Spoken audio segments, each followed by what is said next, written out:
I love that. And I love that you have still held on to someone that in the media got raked over the coals for decisions in a personal life. I mean, let's just draw that out for what it is, right? Yes. Tiger had his moment where the media just didn't allow him to be human because he was this sports icon.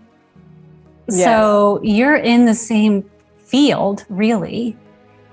How do you balance that, knowing that people are going to look at your personal life in some ways and look at your life overall? You have to have some balance in that giving and receiving that you were explaining. You're on the road all the time. You are going from place to place. There has to be that rest, that recovery, that balance between having a personal life and a professional life that everyone else gets gifted. How do you handle that? Yes, that is so true. And I think with Tiger, it's, it's tough because he had such a spotlight on him all the time. But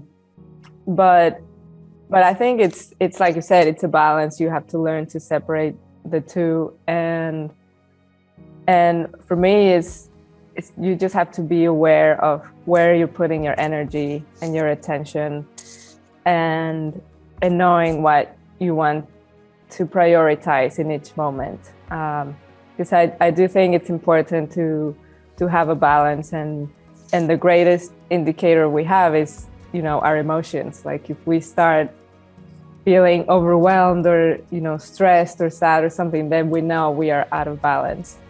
So I think as athletes, we're constantly giving in training, planning, figuring out what you're going to eat, how you're going to recover. So it could feel like a lot of giving.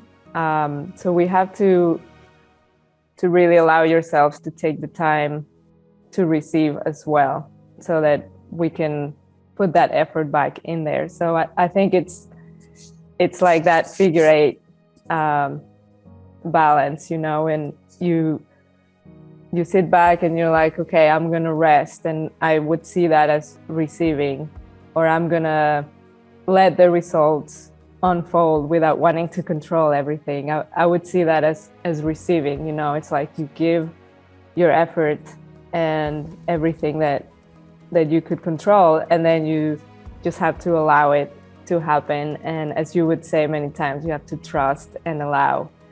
And then when you're in that trusting and allowing, then you can receive what the universe has to give back to what you put out there. So it's a constant dance between giving and receiving, and